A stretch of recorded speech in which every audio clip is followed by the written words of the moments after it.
Like many of you, we battled depression during life's ups and downs. Music has always been the one thing that we could rely on to get us through the tough times that we all face. Follow us on our journey as we discuss the healing power of music, Interview bands, break down genres, review band biographies, and more. This is the When Words Fail Music Speaks podcast with Blake Mosley and James Cox. Hey, it's JAC, and welcome back to all of our friends in low places. When words fail, music speaks. See what I did there? See what you did there? That's where we fight depression with the power of music. I'm your professional handicapped host, like I said, James Andrew Cox. And no, I'm still not the voice from the Scooter from the Muppets, but maybe one day we'll see. I hope it works out for you. I know you've been pining after that for a while. I've been dying to do like a with a voiceover, Yeah. Maybe I can, well, I don't know, Muppets, You should get into not only podcasting for a living, but doing voiceover work for a living. And that way you can lend your vocal skills to being the voice of Scooter from the Muppets. I would love that. I would love I mean, that. they're not going to have the same guy forever. No, all I can do is just sit home, lend my voice to them, and they pay me some good money so we can get this off and rolling, Get the monies. That's and, right. And then we can go on like a TV tour, Yeah, we can go on tour and we can make a whole shebang out of it. We can have all kind of things. We can have this podcast. I can do Spook Show on the road with you. Yeah. We can do and then we can do our voiceover work. That's and right. And I'll get into reading I'll read Audible books. I can do that for people. Anyway, if you're wondering who I am, who this gent over here is that's sniffling, who are you? Who are you? And causing a commotion. My name is I'm commonly referred to as the loudest guy in the room, but only when I'm playing the drums. You son of a gun. I'm your endless source of useless music knowledge. My name is Blake Mosley, but you can call me Brosley, and I'm here to ruin your black tie affair. Oh, now I will say, before we get into this episode, if you guys don't already know where we're going with this episode and this intro that I have written, we're going to talk about Garth Brooks. And I will admit that I am not, I'm not a huge country guy. Now you are a huge country fan, and I love that. I am. You and Allie both. So like she was excited we were doing a Garth Brooks episode as well. But I'll admit that I don't know anything about Garth Brooks except for the handful of things that really stood out, just mainly in the public eye as far as his biggest hits and the Chris Gaines thing. I can't wait to get to that. But I'll tell you, I've enjoyed learning about Garth Brooks, and I am excited to now say that I know a little bit more than just Friends in Low Places and the Thunder Rolls. But I can't stress to you how excited I am to get to the Chris Gaines. The Chris Gaines thing has just always been so interesting to me. So I'm very, very excited. Yeah, I don't know what his deal was with Chris. I'm interested to know what he was thinking, because when you go from Garth Brooks to Chris Gaines, that's a whole 180 right backwards, or that's not a 360. That's got to be like a 180. 180, sure. In the wrong direction, because Chris Gaines didn't gain any followers. Wow! Holy shnikes! That was good. Yeah. Holy shnikes! Holy shnikes! Holy just like what me and Blake were doing with, we were wondering what the next subject for this greatest podcast in the world, one of them at least, right? Tell me about it. Next subject would be. I'm like, well, we haven't done any country music in a long time. Yeah. And I'm like, how about Garth Brooks? And I know that you're interested in Garth Brooks and obviously Chris Gaines now. Yeah. But I was like, hey, how about we do Garth Brooks? And he said, cool, we can do it. Yeah. Here we are, man. Yeah. So this is gonna be for me and you. I think that most of our listeners have seen that we're definitely some metal guys, and we're definitely some punk guys. Yeah. But we do like all kinds of music, and we're really looking to expand into more of the various genres out there. I actually started writing down a few more ideas that I've had for future episodes and kind of changing things up a little bit. So I'm excited to do that. I'll have to share. I haven't even shared that with you. Excuse me. I Right. haven't even shared that with you today. Right. So that's the only one that knows about that is me. So Okay. I'm the only one that is harvesting all of this knowledge that you guys don't know anything about. But I can tell you this: it's going to be really fun and very exciting. So Which is great because even though you haven't shared anything with me, which is great because I really don't want to know until we say, hey, until because we start recording, he won't know what we're doing until we hit record. I kind of have to know, but not really. But yeah. But what you don't know and what I know that you don't know, but I know that I can go on that. But have you heard of an application called Pick Cherries?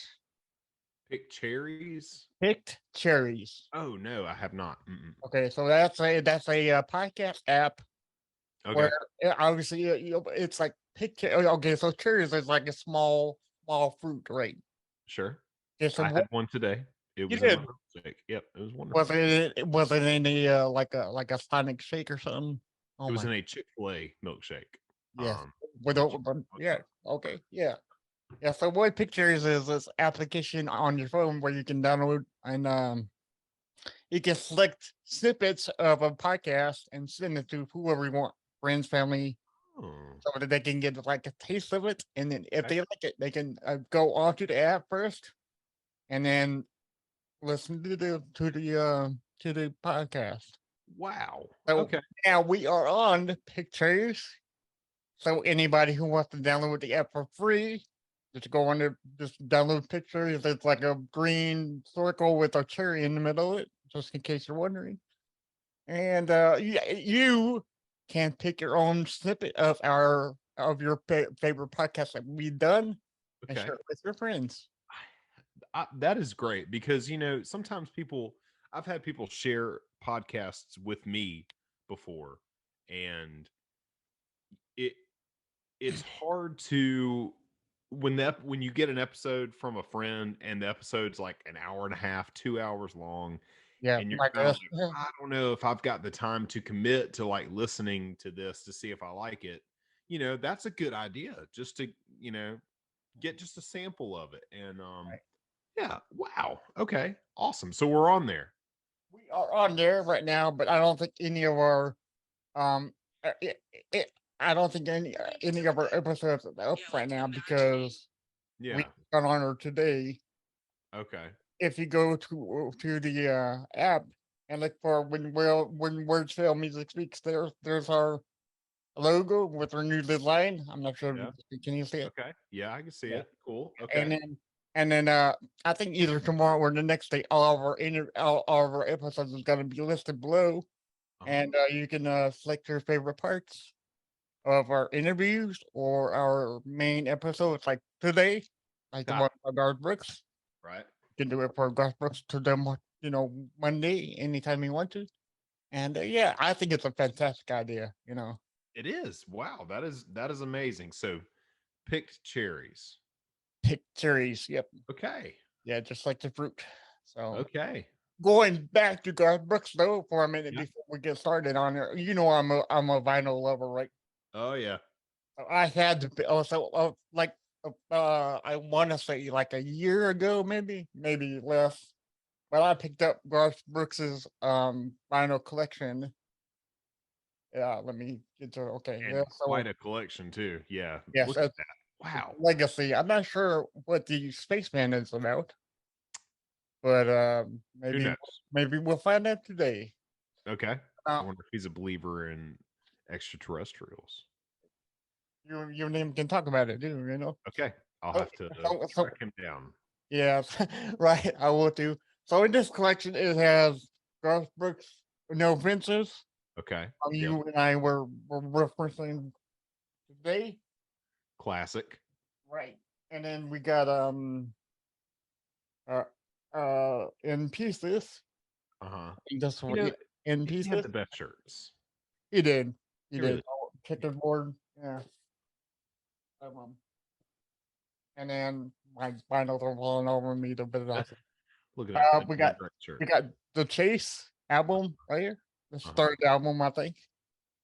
Um, we got Fresh Horses, Yeah. which Another is not. one. I don't really dig this album, but a lot of people do. Yeah. And then we got Ooh. all of his albums on CDs. Oh. And then the last album that I got was his live concert. Yes. His Okay. most famous one. Look at that. Yeah. So I'm hoping to God that he releases the part two collection. This Yeah. is not it. This is just like his first, like what 4 albums, you know. Right. So yeah, but Yeah, that's good. That what a collection too. yeah, And from the notes that I have gathered on Garth Brooks, he has done several greatest hits albums, which is right. quite an accomplishment. It's great if an artist or a band can do even one greatest hits album, but this guy just keeps the longer he goes, he's like, oh, here's greatest hits volume 17, and it's great to see though. Like that's good. I like when an artist can do something like that and have that type of accomplishment. You put in the hard work and you're gonna reap the benefits. I agree with you, but when you get to the stage of like this is like the 23rd greatest hit CD, it's time to cut it out. You know, like Motley Crue has like a Oh, dozen greatest. right. I'm like, come on, dude, you gotta. You can retire and live happily and Yeah, not yeah. have to play a guitar ever again. If you love it that much, keep going. Did you hear that? That okay? So Motley Crue's back. They were finally doing the tour. Yeah. You hear that Tommy Lee broke his ribs playing drumming? I think. No, I did not Yeah. hear that. Yeah, he Wow. broke his ribs drumming or something. But like, it's either something happened before the first show, Uh-huh. or like during the show he broke his ribs. I'm not sure why, but they got Tommy Cliftos.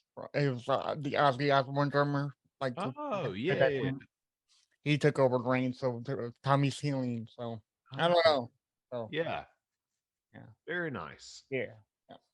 If I'm not mistaken, and I'm gonna look it up right now, but I think the guy that you're talking about that plays for Ozzy Osbourne.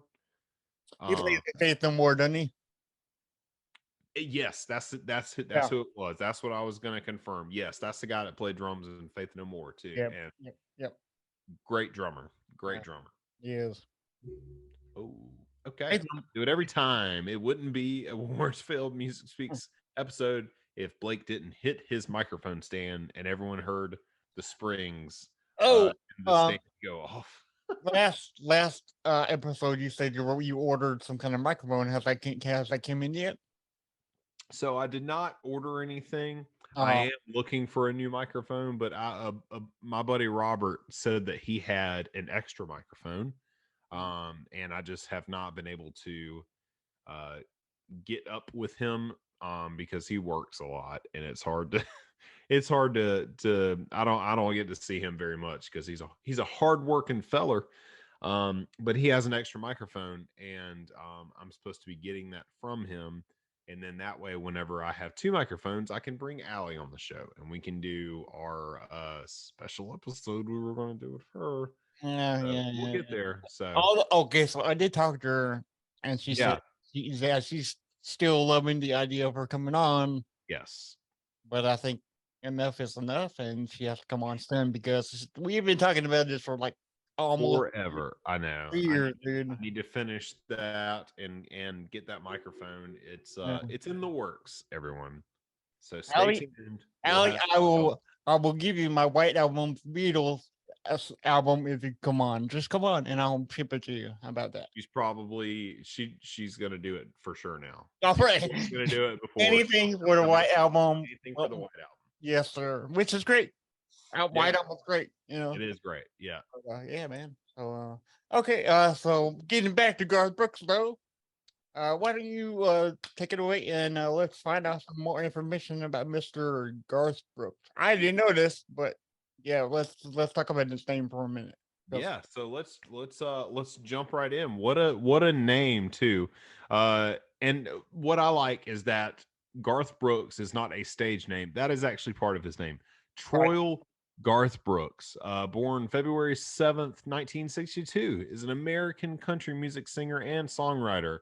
His integration of pop and rock elements into the country genre has earned him popularity, particularly in the U.S., with success on the country music single and album charts, multi-platinum recordings, and record-breaking live performances, while also crossing over into the mainstream pop arena.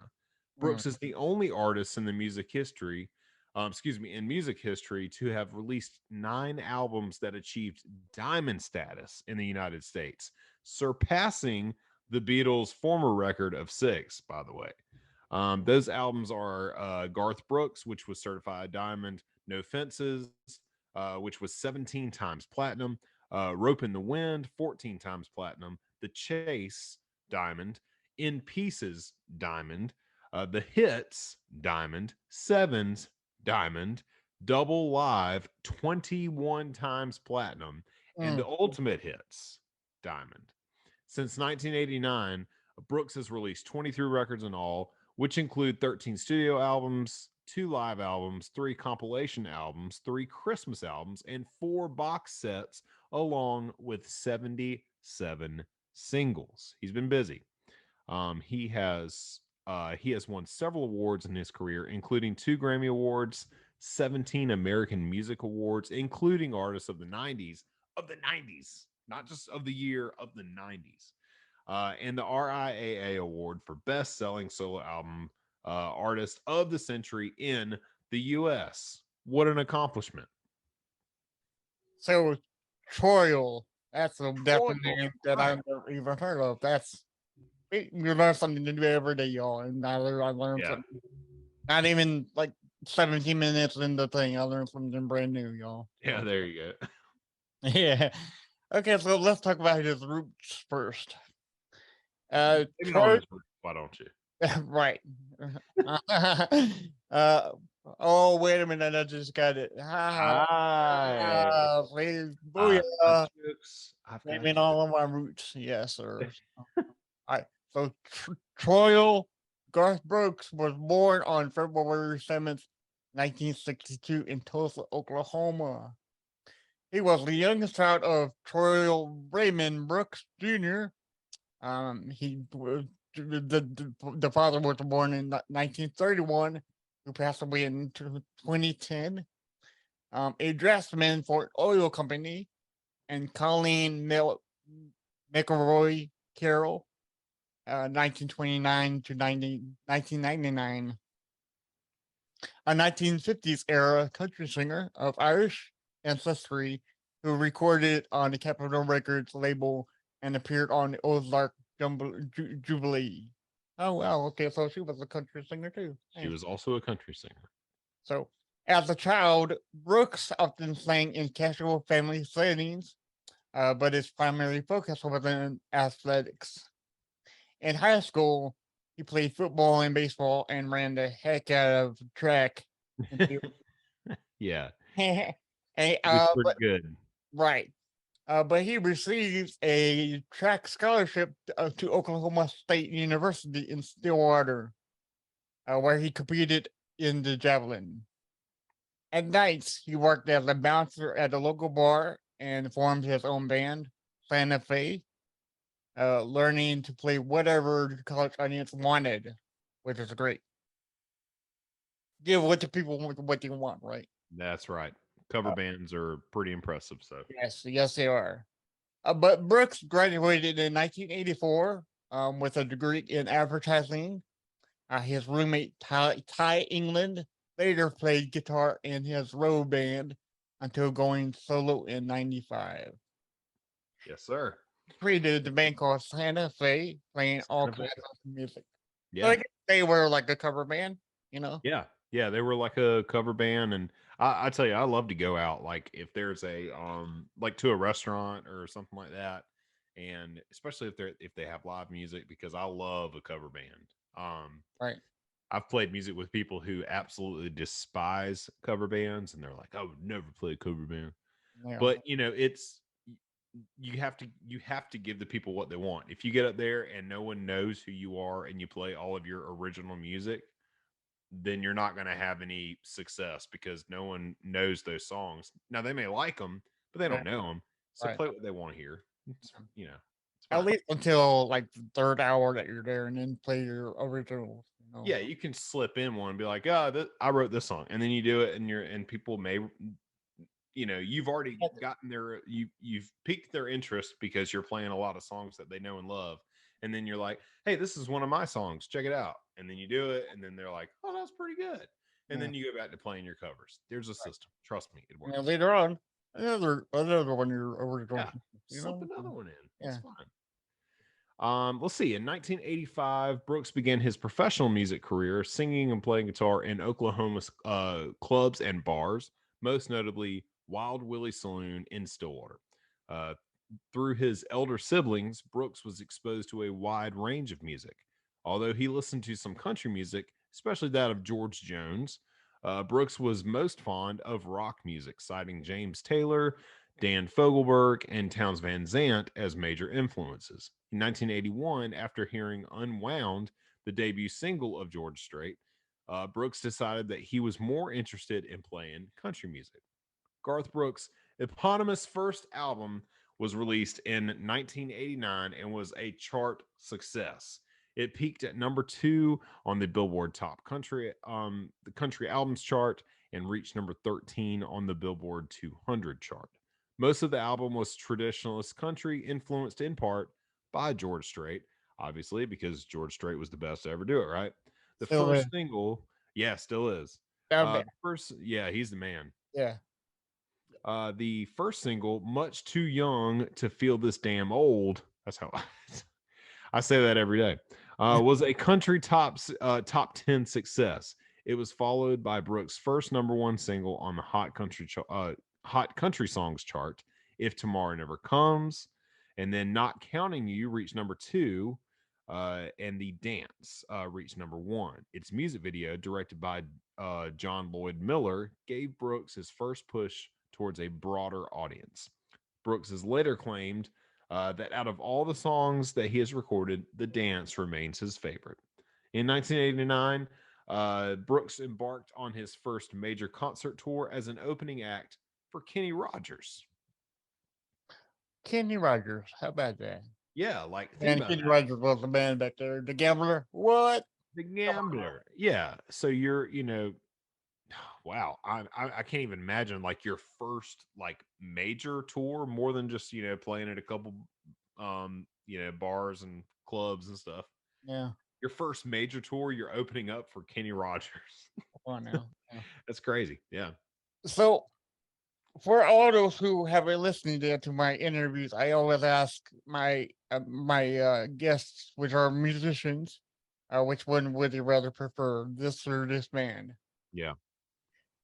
Lately, I've been asking them, Deftones or Incubus. I'm always going to go for Incubus. That is my jam. That's my that's my band. If I compare them to Incubus, Yeah. it's so hard for me to decide whether I would rather listen to George Strait or Garth Brooks. Yeah. But it's always gonna be Garth. Well, hold on. Wait a second. Wait a minute. See, I don't know. I don't know. It's always, that's a tough one, Yeah. So I don't know. So yeah. I'm a Johnny Cash guy myself, but that's just Yes, Johnny Cash. Johnny Cash. So would you rather listen to Johnny Cash or Garth Brooks? I would have to say Johnny Cash. Johnny Cash, right? I would have to, even after my and we're gonna get into this. We're gonna get into this later, but in whenever we pick what our next episode's going to be. I typically like to listen to the greatest hits. Find a Spotify playlist or something like that. No Garth Brooks songs on Spotify. Nowhere. And there's a reason for that, and we'll get to that later. So he's not on Apple Music, but that's okay. We're going to get through it. he's not on any streaming platforms at all. So yes, we'll he is. we'll figure it out. Yeah. So okay. So Brooks' second album, No Offenses, which I just showed you earlier in the session, was released in 1990 and spent 23 weeks at #1 on the Billboard's top country album chart. 23 weeks. 23 weeks. Number ones. Yeah. Wild. The album also reached #3 on Billboard 200 and eventually became Brooks' highest selling album to date, with domestic shipments of 17 million. It contained what would become Brooks' signature song and the blue collar anthem, Friends in Low Places. There it is. Yes. As well as other popular singles, The Thunder Rolls and Unanswered Prayers. Thunder Rolls is a great song. That is, and to this date, that was the only two songs, that I knew by Garth Brooks was Really? Friends in Low Places and Thunder Rolls. So I am just so like out of the loop when it comes to country music. So I apologize to everybody because it's probably driving everyone nuts. But there's actually a metal band that covered the Thunder Rolls, and it's so good. I can imagine. Yeah. I gotta look up the name before we end this. Yeah, that would be a good one. Yeah. In his live show, though, Brooks used a wireless headset microphone to free himself to run about the stage, which is always good because he's a very energetic guy. Yeah. Adding energy and arena rock theatrics to spice up the normal sustained country music approach in concert. Most times you just sit there and play the guitar. That's all you get. Right. The band Kiss was also one of Brooks' early musical influencers, and his show often reflects this. Despite all decided influences, Brooks stated the energetic style on his persona is directly inspired by Chris Lodo Mm-hmm. in late 1990, Brooks was inducted into the Grand Ole Opry, which is a big deal. Big deal. For anybody that's a country artist. Yeah. Because that's like going into the Rock and Roll Hall of Fame for. And he hasn't even been doing music at that point. He hadn't been doing music very long. Not as a professional artist, 2 albums came out. Two albums, and boom, Yeah. The Grand Ole Opry. That's amazing. You talked about the headset. So there was always this ongoing joke. And the band I was in, my brother-in-law Brian, former co-host of the Not Religious podcast, Brian played bass, and there were some songs that we would do where I would sing a little bit on. I would either harmonize or I would sing some lead parts on while playing drums. And Brian's a sound guy, so he would always talk about like I wanted the microphone. I wanted a regular microphone just off to the side that I could do a Dave Grohl or Aaron Gillespie and just turn back and you sing into it and you're playing the drums and you go that. And I was like, yeah, that's how they do it. And Brian was like, it doesn't work. The sound, it's not going to work. You need a headset. And I was like, I'm not going to wear a Garth Brooks headset while I'm playing drums. I'm not going to do it. And we bickered about that a lot.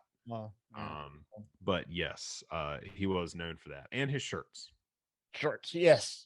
So and high tops. The man wore high tops like it was nothing. It was great.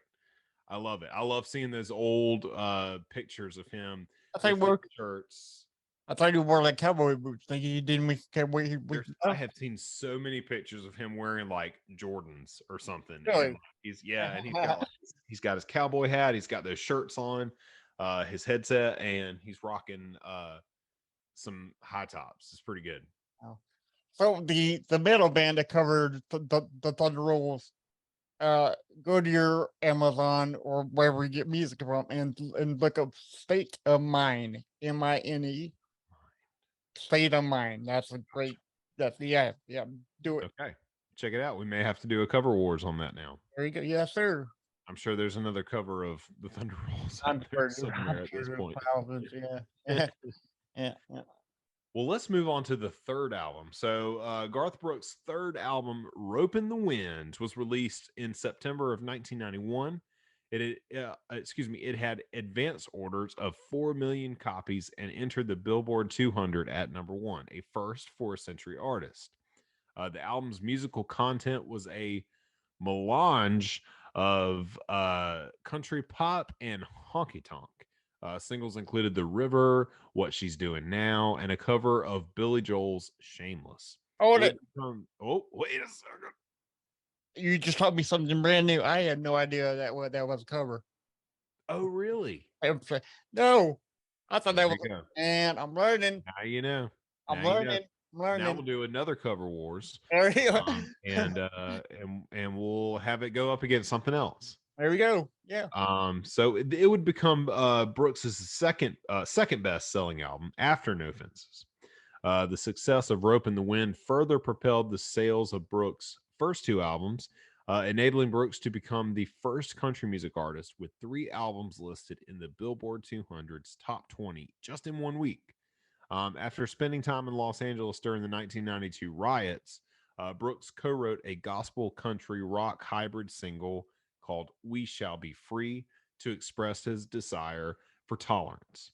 The song became the first single off his fourth album, "The Chase." The single only reached number 12 on the Billboard Top 20 Singles chart, but Brooks' first song in 3 years to fail to make it to the top 10. Nonetheless, "We Shall Be Free" peaked at number 22 on the Billboard Christian Songs chart through a marketing deal with Rick Hendricks Company and earned Brooks a 1993 GLAAD Media Award, which is, like the GLAAD Awards, the like Grammys, or excuse me, the Dove Awards.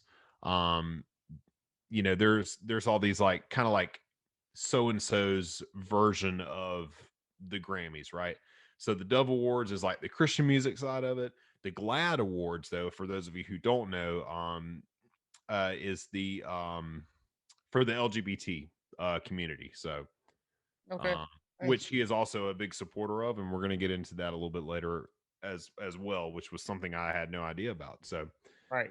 the next single released off "The Chase" was "Somewhere Other Than the Night," followed by "Learning to Live Again," which peaked at numbers 1 and 2 on the Hot Country Songs chart, respectively.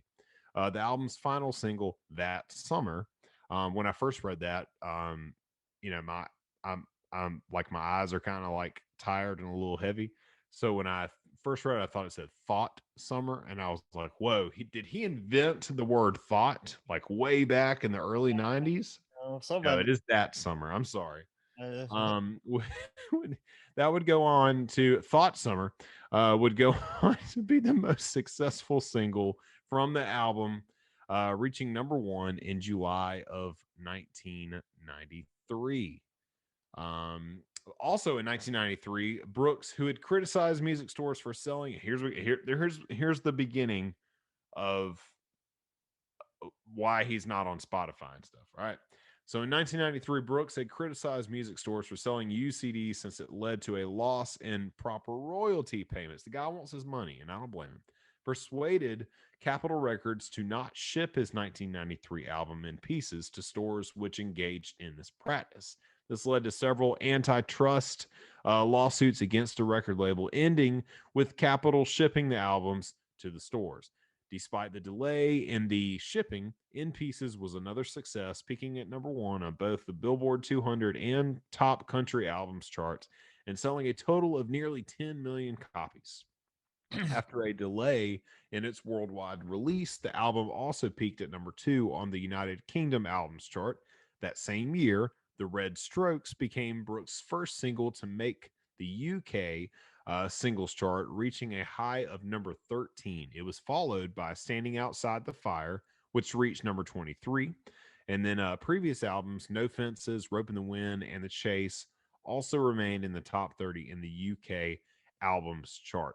I have always been amazed that a country artist, something that is primarily enjoyed by people in the United States and not even all over the United States, the southern states, can have success in another country. I've always been amazed by that. Like, there's so many genres out there that feel like they're universal and like anybody can enjoy them. And I have always felt like the popularity of country music would probably never leave the South.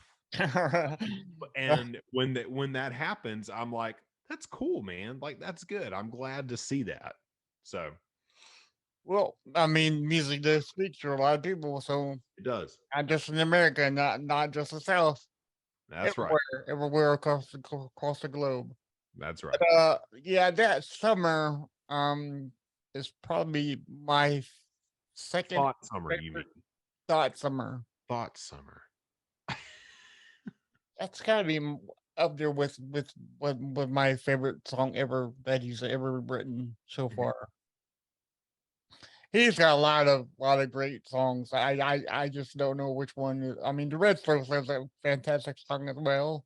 Yeah. Some other than it's I can't decide. Yeah, Right. and I don't know who can, because even though you say that that insert name here is your favorite song, Right.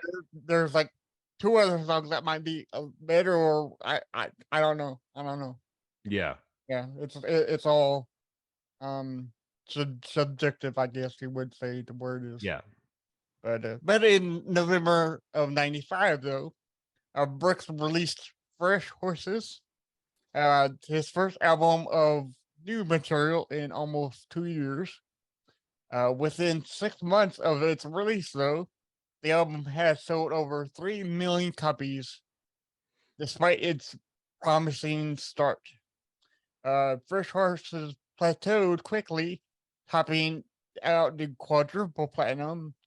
The album's lead single, She's Every Woman, peaked at number 1, though, on the Billboard Hot Country Songs charts. However, its follow-up single, The Fever, an Aerosmith cover that I did not know about also, Look at that. only peaked at number 23, becoming Brooks' the first country single not to chart the top 10. However, Brooks had 3 additional top 10 singles from the album, including The Beaches of Cheyenne, which reached number 1. In '97, though, Brooks released his 7th studio album, Simmons, which is one of my all-time favorites also. Wow. And perfect for 1997. It was Seven. his seventh studio album named Seven. Right. So, the album was originally scheduled to be released in August of 1997, allowing for promotion during Brooks's Central Park concert. However, plans went already awry after a dispute with Capitol Records. Leave it to the record company to mess it all up, right? They're the worst. They are the worst. Yeah. The Central Park concert went on as planned, though, receiving 980,000 fans in attendance and becoming the largest concert in park history. Wow. Simmons debuted at number 1 in both Billboard 200 and the Top Country Album charts. It later became Brooks's 4th album to reach sales of 10 million copies. The album included the duet in another eyes with Trisha Yearwood, his wife. His wife, right? Now, his wife. I had no idea until we researched it, but yes, his I'm wife. amazed how celebrities marry and divorce, and he's still with Trisha all this time. But I think he was divorced one time too. I don't know. And then there's Lies with Trisha Wood, which reached number 2 on High Country Songs charts. And its first single, Long Neck Bottle, with Steve Wariner, Wariner, Wariner, Something like that. reached number 1. The album spawned 2 additional number 1 songs, Two Pina Colados, Oh, Colados, and To Make You Feel My Love. A Bob Dylan cover. another cover. The guy likes his covers. Yeah. Which was a top 10 hit on the hot adult contemporary track chart, and was released on the soundtrack to the film Hope Floats. I can't talk today for some reason. But that's okay, because that's nothing new to our listeners. It's okay. It's getting late. That's all. It is. It's Yeah, weird. but It's okay. We're still going strong. but yeah, I had no, okay, so we had 3 cover songs that he did, and I had no idea that he did. Look at it, and now you know, and that makes you want to go and listen to the original and see which one that you prefer. There you go. Right, just like we do in the cover wars. Right. Yeah. In 1999, I am so glad we have gotten here because I'm very excited to talk about this. In 1999, Chris. No, I'm going to get it. Garth Brooks took on the persona of Chris Gaines, a fictitious rock and roll musician and character, for an upcoming film titled The Lamb. In October of 1999, the film's pre-release soundtrack, Garth Brooks in The Life of Chris Gaines, also dubbed Gaines' Greatest Hits, was released to the much public criticism that followed. Brooks had also appeared as Gaines in a television mockumentary. I need to go find this. A television mockumentary for the VH1 series Behind the Music, and as the musical guest on an episode of Saturday Night Live, which he also hosted as himself. If I remember that correctly, I believe that is the one where I know Garth Brooks was in it. I don't know if this was the Chris Gaines thing, but it is where Garth Brooks is like playing a guitar and he sells his soul to the devil, and Will Ferrell is Satan, and he comes out and he's like he's like, you want to sell your soul so you can become a rock and roll star? I'll show you how to do it. And he comes up with these awful songs for Chris. like he can't play guitar worth of crap, and he's like, wait, I've got it. Just hold on. Just there's a lot of pressure. It's so funny. It's one of my favorite SNL skits of all time. I totally forgot about that until just now. Yeah. But go look it up. I'm sure it's on YouTube. Oh yeah, it is. But so Brooks' promotion of the album and the film did not garner very much excitement, though, and the failure of the Gaines project was evident mere weeks after the album was released. I just want everybody to like look up a picture of Chris Gaines, and like he kind of looks like. So you remember the third Spider-Man movie with Tobey Maguire? He looks, yeah. That's what it reminds me of. Like his hair's a little bit longer, but it's like black and it's like in his face. I'm pretty sure he's wearing eyeliner. It's the emo version of Garth Brooks. Right. It's his emo counterpart. Right. So the majority of the American public was either bewildered or completely unreceptive to the idea of Brooks portraying a rock and roll musician. Sales of the album were unspectacular, to say the least, at least compared with most of his previous albums. And although it made number 2 on the Billboard 200 chart, expectations had been higher, and retail stores began heavily discounting their oversupply. Less than expected sales of the album, more than 2 million. Wow. Brought the project to an indefinite hiatus in February of 2001, and Gaines quickly faded into obscurity. Despite the less than spectacular response to the Gaines project, Brooks gained first and only Billboard top 40 pop single "Lost in You." The album was later certified double platinum by the RIAA, so still went double platinum, which is still an amazing feat to even be able to go platinum one time, but double platinum, pretty good. So, Chris Gaines. I wonder if the Lost in You was. I think Lost in You was on Simmons, and I deeply, deeply love that song. Yeah. And I don't know if you saw the video for that song, but you need to go. That's such a fun video to watch. Was it as Chris Gaines? No, it was Garth Brooks. Did he do any music videos as Chris Gaines? I don't I'm gonna know. look it up.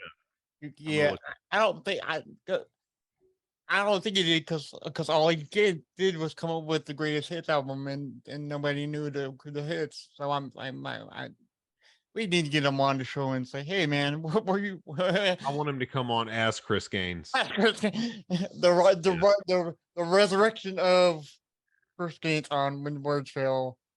It's How awesome just would that be? How awesome would oh that be? wow, there is a music video for Really? Lost in You, him as Chris Gaines. Yes.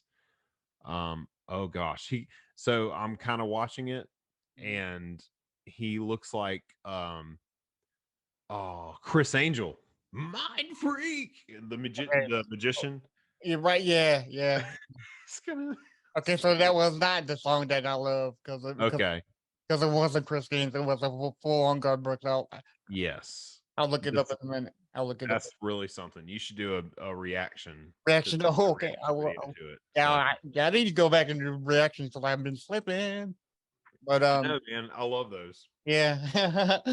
So as his career flourished, though, this is back to Garth Brooks because he's done with Chris Gaines. Chris Gaines is dead. Well, I mean, yeah, I guess he went. Yeah. But he could come back from the ashes on When Words Fail. I kind of hope he does. I know, right? Yeah. Yeah. So, He'll be featured on a Machine Gun Kelly song. no, God, please no. Oh, I'm all like, yeah. So, one question, about Chris Gaines. What kind of music was Chris Gaines? Was he like a country or like It was kind of supposed to be like a modern- rock. Yeah, kind of like a butt rock Oh, okay. artist. So yeah, I got it. One of those. nothing but rock. Go listen to our butt rock episode. Yes, and please. You'll know what we're talking about. Way back when. Way back. Yep, that's oldie. Yep, oldie but a goodie. Oldie but a goodie. Yep.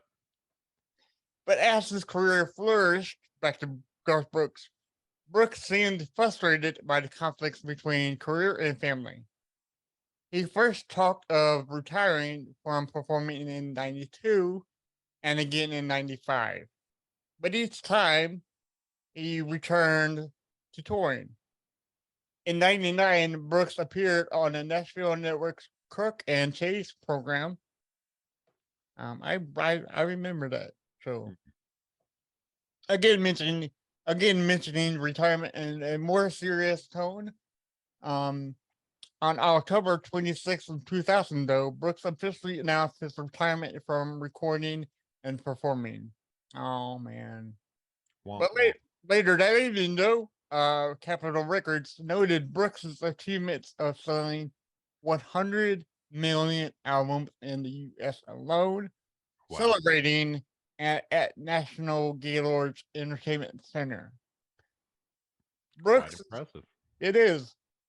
Brooks's final album before retirement, Scarecrow, which is a song that I like to death, but I can't remember the song name for some odd reason. Scarecrow was released on November 13th, 2001. The album did not match the sales levels of Brooks's heyday, though, but it still held well, or sold well, reaching number 1 on Billboard's 200 and top country album charts. Although he staged a few performances for promotional purposes, Brooks stated that he would be retired from recording and performing at least until his youngest daughter finished high school. And that's notable. Yeah. When you go on tour a lot and you have kids, you don't see them all the time. Yeah. Because I don't know how much he toured, but it sounded like he toured a hell of a lot.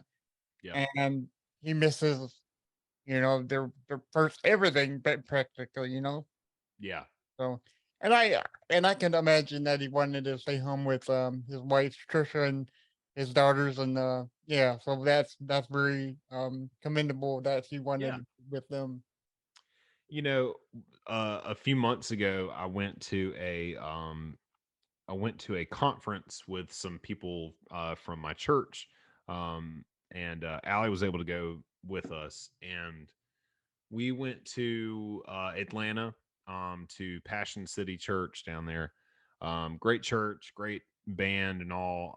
And it was a conference for people that are involved, like in church with worship music and with like the production side of it. And you could sit in on these like little seminars that they were having like in between everything, right? Right. So I don't know if you remember, but there was a like contemporary Christian band in the 90s called Delirious. I have They heard had a of it. little bit, yeah, they had a little bit of success. They were on the, on the radio and stuff, but the singer of that band, Martin Smith, he's from England. He was at this conference and we sat in on one of his little seminars that he was doing. He was talking, and, one of the things that came up was like, you know what how do you balance a life like that as a performer, and having a family, because he has like 4 or 5 kids, I believe.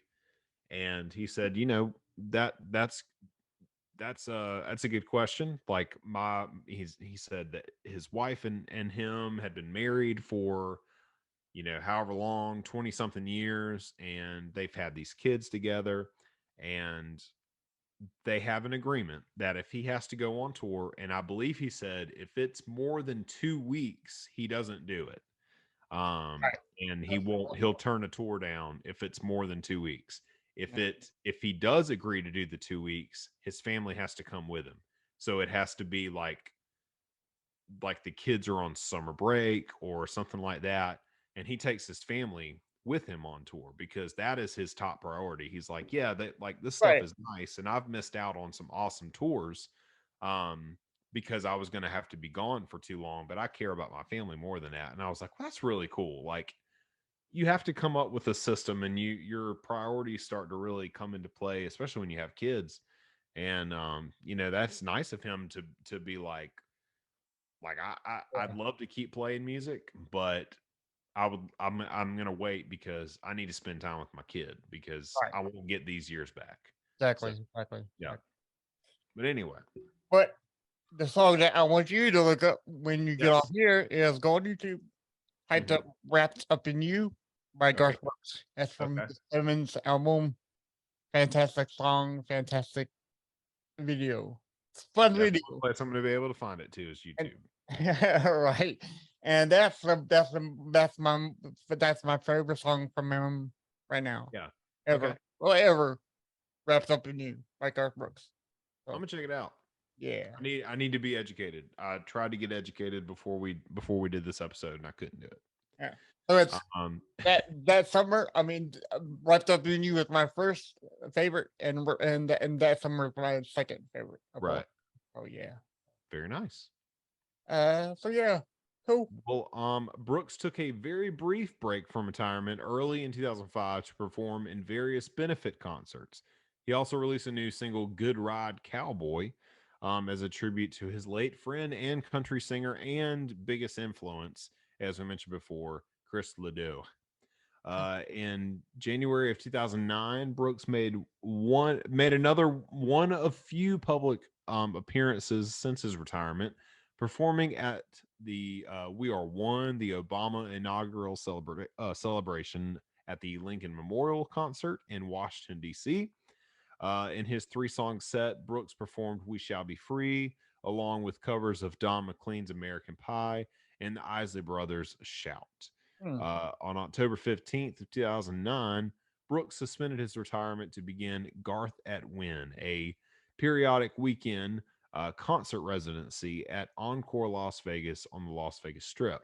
The schedule allowed Brooks to both have the family life during the week and to continue to perform on the weekend.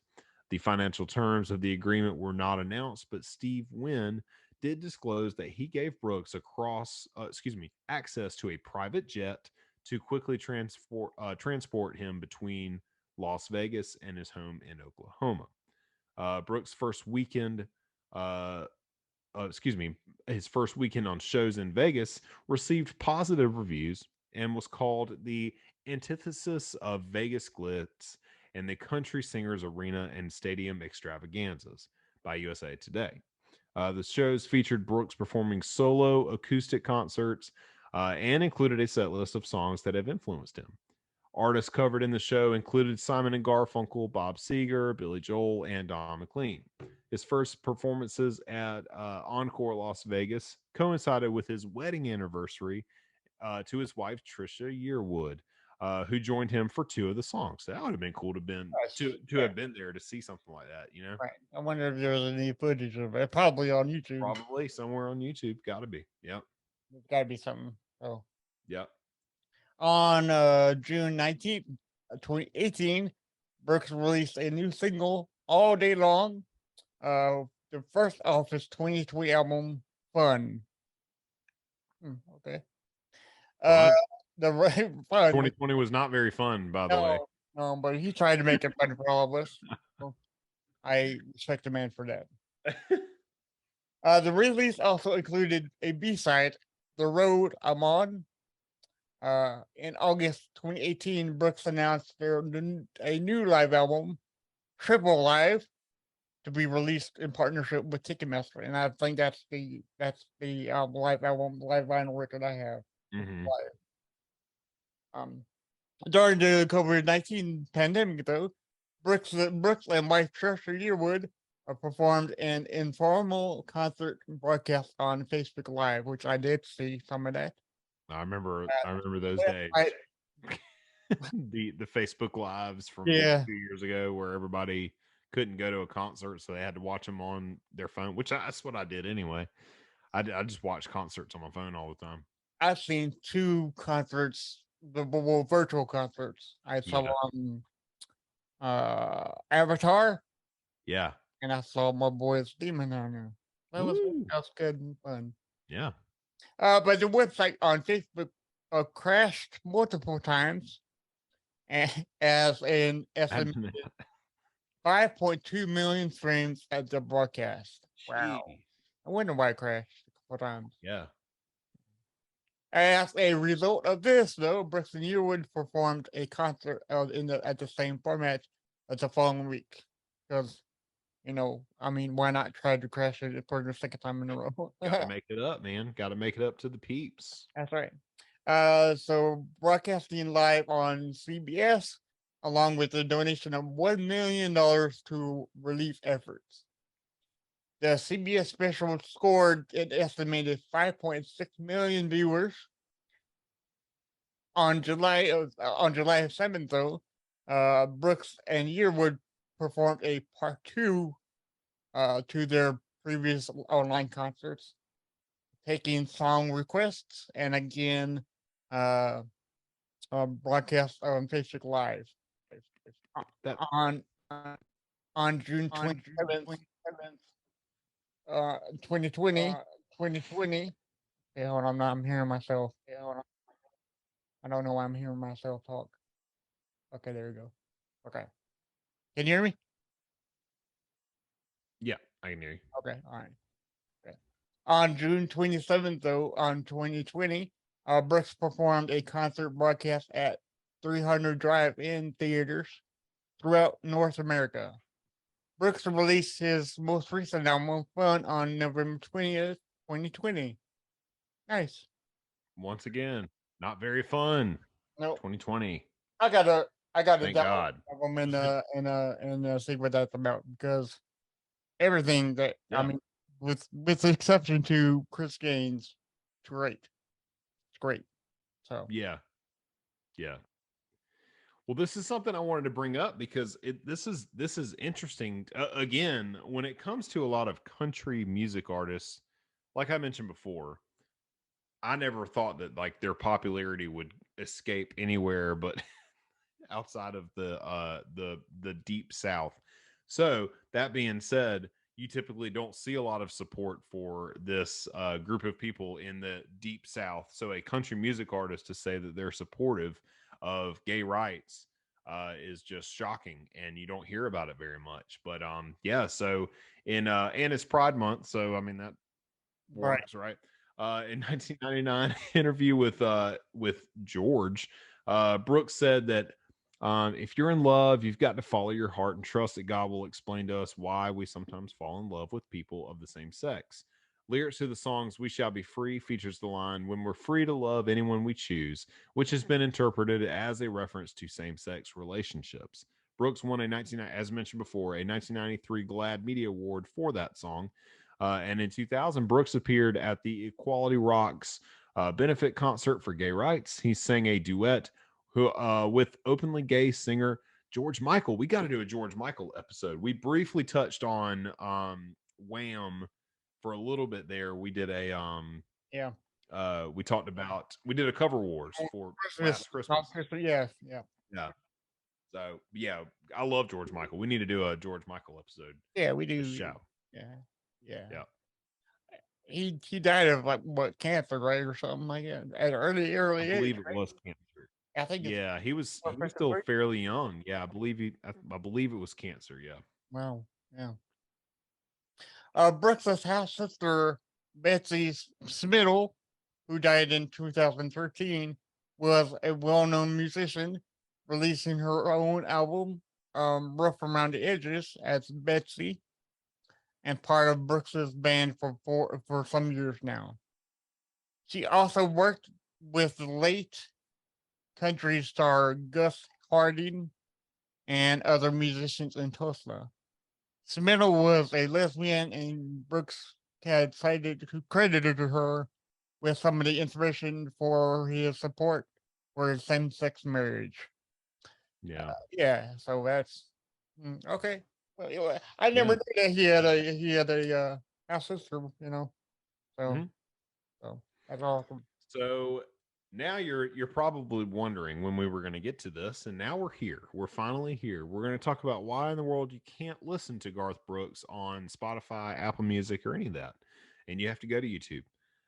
So Spotify contracts, just to break, I read a whole article about it, and I felt like this was the meat of the article. So this is all you guys really need to know. You can go check it out. We'll have the source link later, but yeah, so what you need to know is Spotify contracts with artists uh boil down in two things, right?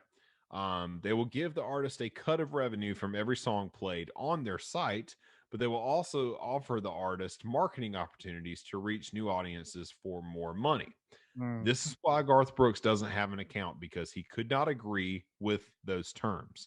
He wants full ownership to control who gets his music and where it goes without any restrictions or limitations. This could be why there are no current plans for him to even join Spotify, which isn't too surprising considering how much power he has in the music industry. Now, there are some people who, honestly, I'm surprised that Metallica has anything on Spotify, because remember the whole Napster thing, like Yeah. back in the 90s, like they had a huge problem with that. But he is very, very protective of his music.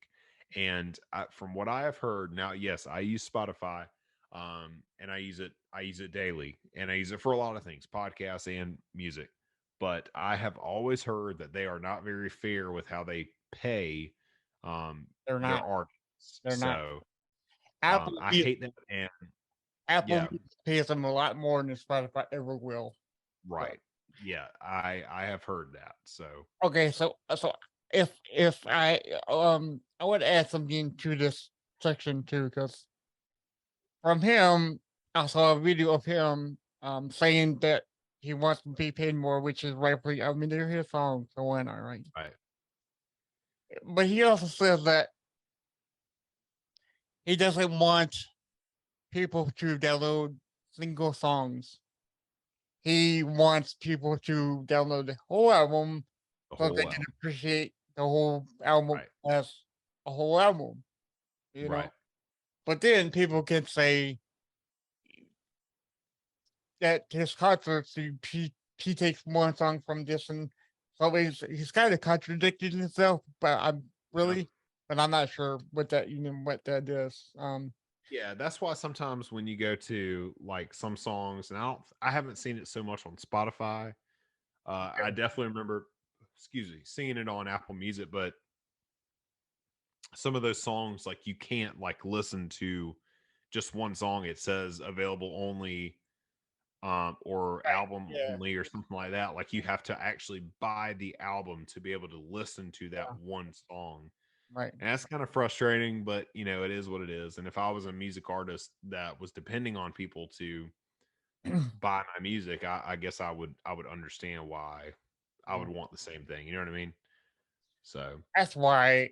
Okay, so I think now you can only get his um things on Amazon Music because I think that's the only supporter yeah, that he supports. yeah. Although you can always buy You can always vinyl go old school. Yep. and buy CDs, you know. Then you can listen to it anytime you want if you have a CD player. I started buying physical copy because I think it's better because you get like Oh, I love it. Yeah. like inlays and the booklet. You can see all Right. the pictures and everything on there, and most of them come with lyric sheets. I've Yeah. always wanted to know what they say in the music because back when I was kid, I'm like, the hell did you just say? So Yeah. like, all right, okay, so this is what he said. Okay, cool. Read the lyric. Yeah, we did the Yeah. exchange, so Yeah. yeah, so the main reason why I support physical copies now. 'Cause- Definitely. And when you buy it, it's yours, because there'll Cheers, bro. come a time where Right. I've actually seen where like Apple Music or like Spotify will take down albums with no reason at all. Right. And with physical copies, you don't have to worry about that, Right. or wherever. Oh yeah. Yeah. Well, I So think that wraps it up. Let's I found something that was very had some very kind words to say about his legacy. Even though he's still with us, so hopefully he's with us for a very long time. But Garth Brooks created a seismic shift in the popularity and the perception of country music when he shot to stardom in the early 1990s. He wasn't the first country act to headline arenas, but he was the first to approach the shows as if he were an arena rock act. What he did introduce, particularly on stage, was a rock and roll intensity. Alice Cooper said, musically, he was always pointed. Excuse me. He always pointed people to the Georges, George Strait and George Jones, but he took on stage cues from arena rock acts that he had seen in the 70s, like Aerosmith. So there was this guy singing a country song about a rodeo, but he was running around on stage like Mick Jagger and wearing a cowboy hat. And I personally, um, I think that's great. I think he did a great job of bringing those other elements into his act that caught your attention, and it was more than just a guy getting up on stage with a guitar and a cowboy hat, and just kind of singing a few songs and then moves on. Like he made a show out of it, and right. those music videos are fun to watch because of that. So good for you. Not only it says a lot when you're not only a great songwriter and a great singer, but when you can also perform and you do a wonderful job and you keep people coming back more for those live shows. And I do like the fact that he says that he took inspiration from Kiss because Yeah, they do give you more than just that's right. You're four going for guys a show. saying, yeah. So you're in it to win it for the show, and I Yeah, think it's very very awesome that he did that too. yeah. So Cool. yeah. Well, there it is. Old Garth. Garth Brooks. So if that makes you happy, well, I'm so glad we can do it for you. Make you happy like that because start talking about something like Garth Brooks always gets you in a better mood. But if you need that little extra to get through the day, Mr. Brosley here has some mental health minute for you right now. Yeah, let's do our mental health minute.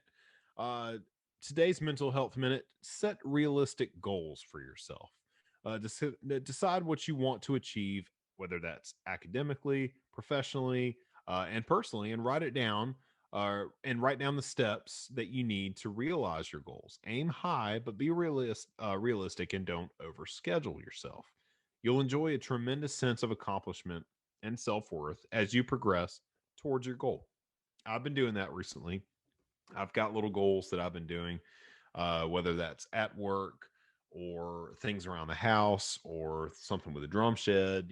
Like there's if I can at least do that, I will feel like I did something, and I accomplished it. And this also kind of goes towards my love for doing puzzles as well, because that is a goal that you set whenever you sit down to do a puzzle. Okay, I've got to make this, I've got to get this picture done, and I've got 1,000 pieces that I've got to put together, but I'm going to get it done. And there is a sense of satisfaction that comes with finally completing that thing, because even though like that, me completing that puzzle doesn't mean that anything else in the world is going to now happen because I completed that puzzle, but that was for me. You know what I mean? Right. And it's important to do that. But academically, hey, you want to go back to school? Go back to school, man. Get your master's in whatever you want, and whatever is going to make you happy. Professionally, you want that promotion? Go for it. Set those goals. What is it going to take for you to get there? And work your way up to it. And I promise you, your mental state will be so much better when you see those little victories, as I've heard them called before, and you'll be a lot happier. I promise. Well, going back to the puzzle thing, putting puzzle together, almost like coloring. Yes. They're like a stress reliever. Exactly. Yeah, yes. Some people don't think so. Some people have told me, I hate putting puzzles together, and I get more frustrated, and I just, I give up too easily. It's like, right, but that's the thing, man. And thank God, like Allie found something that was like it's a mat that you can like roll the puzzle up, and it like kind of like saves your pieces wherever you were at. So it's really cool. Oh. And because I've got like a haunted mansion one that I've been working on, it's kind of Yeah. hard, and it's really there's a lot of just like black puzzle pieces. They're just black. Yeah. So I'm like, why are there so many freaking just black? I don't know where it goes. I've got everything else, and I got to figure out where all these black with nothing, no kind of like pattern to them or anything. I got to figure out where these things go, and it does get frustrating. But I'm telling you, you get it done, and it's such a satisfying thing. So Yeah, one of my Facebook friends on Facebook, obviously, right? Facebook friend on Facebook. one of my Facebook friends on Instagram. He does puzzles with his daughter, and he bought it, and they go out and buy like music puzzles, Yeah, like covers. yeah. But I would hesitate on getting the Beatles White Album puzzle. Imagine putting that Good monster. luck.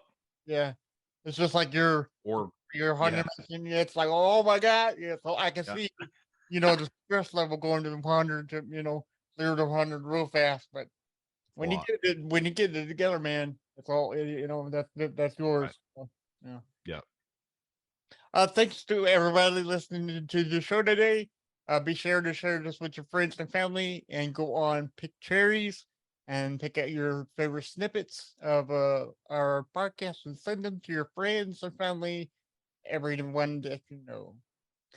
Please be sure to share. That's a tongue twister. Be sure to share and leave a rating and review if you'd like to see our podcast grow. If you do, we'll read your review on the show right here. Yes, sir. The best way to stay up to date with us is by following us on all of our social media.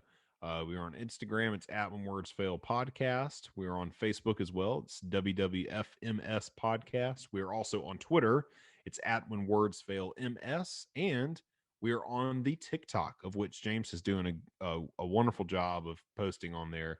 Go check it out. Give us a follow. It's at When Words Fail Music Speaks. Yes. So send ideas or personal stories of how music helped you, and if you have any stories that involve us helping you in your life, please write us at when words fail podcast at gmail.com.